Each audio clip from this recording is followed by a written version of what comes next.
Yo, we're back. We're going to continue to talk about this. We're talking about him and the 14-year-old. We're talking about Dahmer. I mean, you guys can see the picture, you see the title. I don't need to reiterate that. Water and acid are injected into his brain again. He learned about frogs. Very weird stuff. His dad definitely influenced him a lot. And his dad acted surprised in the first episode, but then we get a little more backstory, and it's like, no wonder, you know?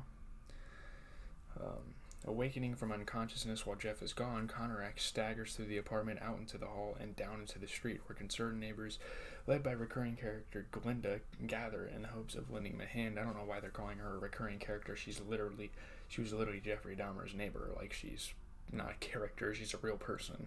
It's just a character based on Glinda, his neighbor.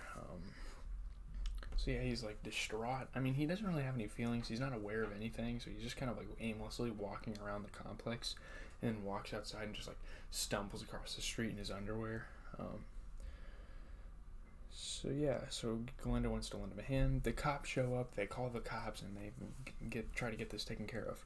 Hostile to Jeff's black neighbors and bigoted against his Asian victim, they dutifully escort the kid back up to Dahmer's apartment, either fully buying into his story that Conrack is his 19-year-old inebriated boyfriend, or too disgusted with the prospect of fully investigating a crime involving gay men that they let it all slide. It's like, oh, they're gay. It's fine, we can just let it go. I mean, these cops made some mistakes, but then again, you can't really assume the worst, or else you're going to make a decision and arrest the wrong person or something. They've done that before, and they didn't want to do that with Dahmer, even though they would have saved probably 10 plus lives doing that. Their constant jokes about needing to take a shower or get deloused following the encounter are all pulled directly from the case files. The hideous final call to the police that Glinda makes, in which the cop who took the initial call basically tells her not to worry and mind her own business. Like, oh, it's just a bunch of gay guys, don't worry about it. Like, they're just doing gay stuff, you know? Like, about Jeffrey, and the cops pretty much telling her it's just what they do. It's just their nature, I guess. And boy, were they wrong. Boy, were they making a mistake by ignoring that. The constant complaints. It's a case study in police bigotry and negligence, and in Jeffrey Dahmer's ability to use his whiteness as a shield to protect himself from the authorities, and his homosexuality as a sword to keep them at arm's length. So pretty much he's gay, so they don't want to like further examine anything. Like, you know, makes sense. It's one of the most singularly depressing stories in the annals of serial killers, and there's quite a few of them out there, so this isn't the only case of a serial killer. It's really sad. It is in the episode's sole concern, the idea of like the bigotry.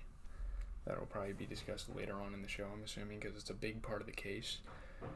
Flashbacks to Jeffrey's elementary school childhood are rich with informative details, like stuff he liked as a kid, how he was the weird one that finally had enough, I guess. As a loner and an outcast, he bore witness to the way most popular kids would torment their one black classmate, so maybe he was trying to send a message like, this is what happens when you poke the bear, I guess. I don't know. He would capture tadpoles and gift them to his teacher, who regifted them to a more popular kid, into whose house Jeff would sneak in order to retrieve them, which is very interesting. They were his first kill, it seems, as he poured motor oil into the jar in which they swam to watch die. I mean, motor oil in water, if you're like pretty much breathing in that water if you're a tadpole, and you're gonna die. Like, Jeff's parents, Lionel and Joyce, played by Josh Bratton and Savannah Brown here, were constantly at each other's throats. Obviously a lot of relationship problems with his parents. That's a pretty big origin for a lot of serial killers. Joyce was a pill-popping suicidal horror show, and Lionel was an alternatively verbally abusive and avoidant workaholic. So he was the only one with the job. He was providing for the family, wasn't able to really spend time with his kids. Noticing his son's budding interest in dead animals, roadkill, and biology. I suppose, I mean, it's very gruesome, very disturbing aspects of biology.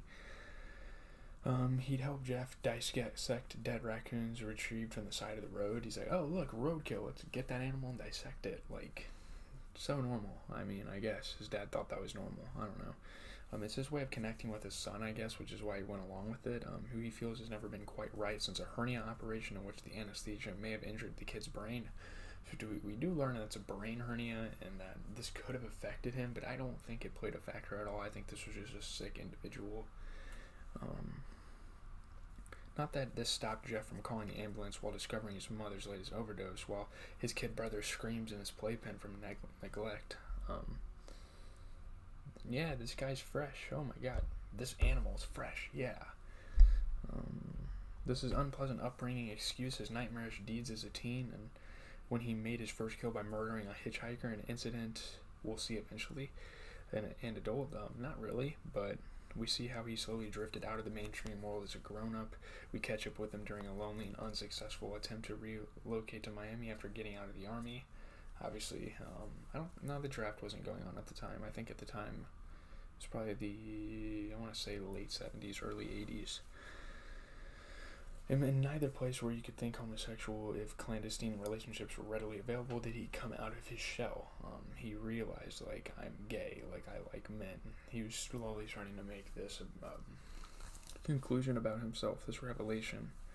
And when he moves back home to live with his dad at his grandma's place, he winds up stealing a mannequin from a menswear store and sleeping with it in his bed. One of the more disturbing scenes in the show, very sexual. I'm not really homophobic, but it's a really weird and disturbing scene. This is what he wants, a physically ideal, completely compliant specimen to make love to. That's all he wanted all along, I guess. It's why he steals the mannequin. It's why he drills holes in his victims' heads in an attempt to lobotomize them and to make them so they're pretty much a sex slave, his zombie. It's why he's obsessed with, of all people, the Emperor and Return of the Jedi, even buying contact lenses to make himself look more like the sinister Sith Lord. He wants control. He wants the dark side to make men and boys into his pliant playthings, and he wants to never ever be left behind like he was by his feuding parents. That's kind of his motives, we learn.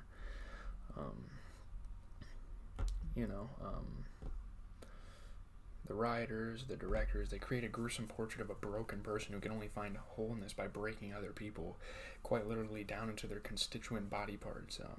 He's both sad and contemptible, a shattered person who finds his meager pleasures only in shattering other people. That's the only way he can find happiness, is if he's ruining other people's lives and making them his own.